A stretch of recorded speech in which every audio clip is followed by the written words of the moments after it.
Generous applause from the invited guests was loud and sustained. It had been a wonderful night of twin celebrations. Firstly, the opening of the new Waitakere Civic Centre, the Art Laureate investiture, and secondly, the premiere performance of the specially commissioned work Waitakere Overture.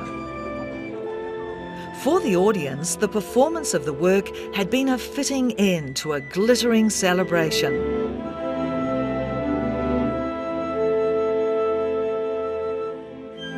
For Brigid Ursula Bisley, the conductor of the Waitakere City Orchestra, the opportunity to compose and conduct a special piece of music for this wonderful occasion had been a dream come true.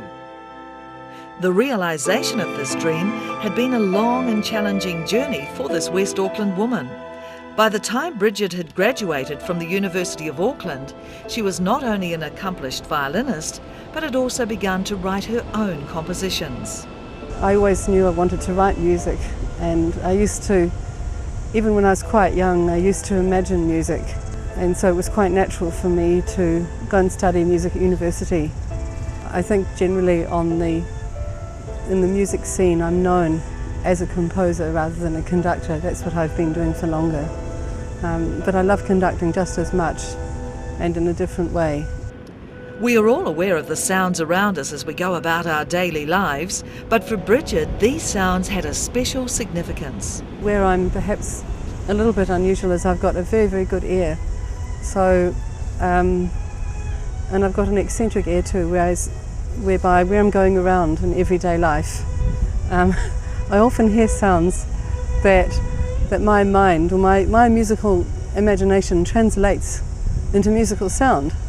And it might be something quite trivial or even something quite ugly, and I'll translate it into, oh gosh, that'd sound good on, a horn and a clarinet and a flute or something, or this would sound good on strings. So I just think that, everybody is born with a different imagination. Some people have an imagination for cooking and they think, well, these flavours would go amazingly well together, and some people have an imagination for gardening or whatever it is. We all have different imaginations, and for me it's music.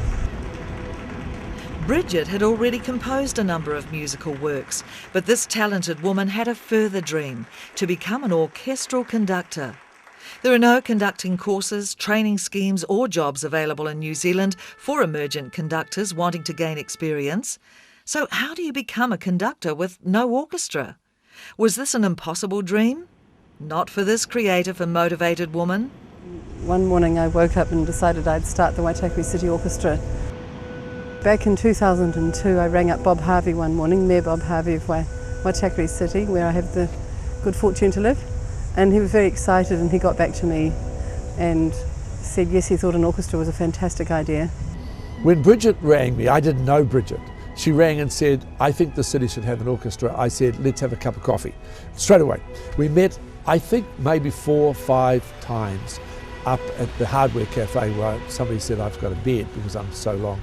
Brigid and I sat down over coffee and we said this is how it could work.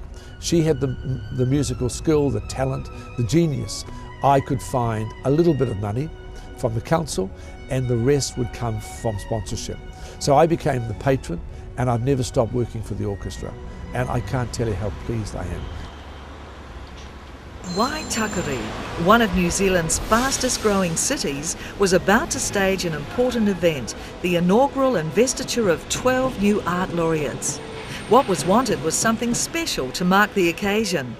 This offered further opportunity for Brigid's creativity. Bob continues. I always thought that a city should have an overture. I thought when they used to open those great halls in Europe, the mayor or somebody that ran the city would commission a piece of music. We were commissioning 12 laureates in the arts, in the creative process, and it seemed right that we'd find some money, which we did, a massive sponsorship from our friends at Waitakere and the Trust, to commission a piece of music. I felt like I was Ludwig commissioning someone like Wagner to commission, or the people that commissioned Mozart. In my own tiny Westy way, I commissioned Brigid to create an overture to the city of Waitakere and an overture to the future. Now Brigid had a commission. to compose a new piece of music that would reflect the diversity of Waitakere City. So where did she start? One of my favourite haunts is Watapu Beach.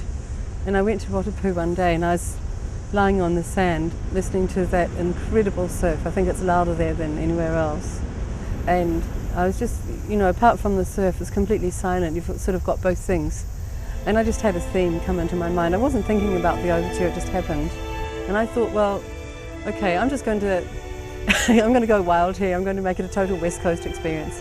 And that's what it was. It was a sort of a build-up where at the beginning of the piece the music's quite serene and you can sort of imagine that you're in the bush on a very still day or on a hilltop or by somewhere very calm and quiet and you hear some sounds which obviously allude to bird calls.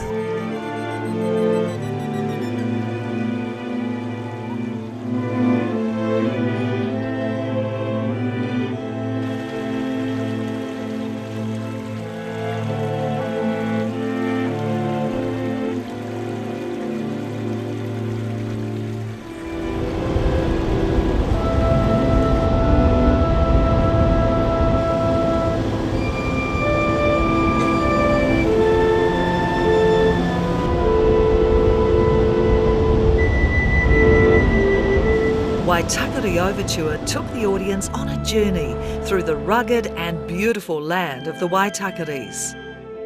The premiere of Brigid's Waitakere Overture had all the features of a very special occasion. A new piece of music by a new composer, performed by a new orchestra. It had been a major creative challenge for all involved. So what were the reactions? At the end of the overture, the audience was absolutely in rapture. And I felt a great sense of achievement that between Brigid and I, a partnership of a mayor and a composer, we had given something to the future. I don't think there's been a city that has commissioned a piece of music for maybe 60 or 70 years. Not since the Great Exhibition in 1940 has some cities actually put together music to celebrate something. Well, there's relief, but there's always sadness for me because I love to perform.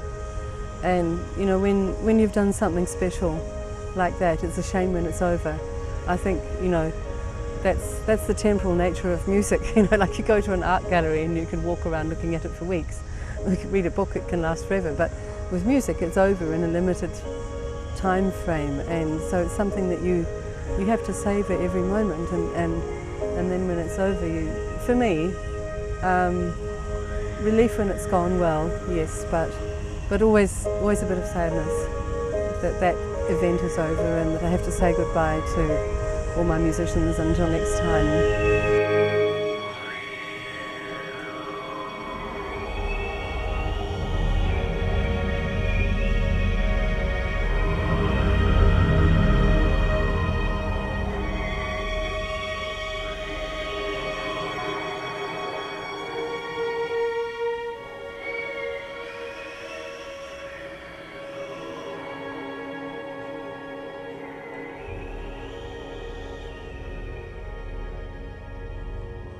For Brigid, the composing and conducting of Waitakere Overture had been an immensely satisfying and worthwhile experience. The applause from the audience, the mayor, the art laureates, the players all came together to confirm that a dream to be a composer and a conductor can come true. Her natural ability, coupled with her dedication to her art, means that we'll undoubtedly hear much more from this very gifted New Zealand artist.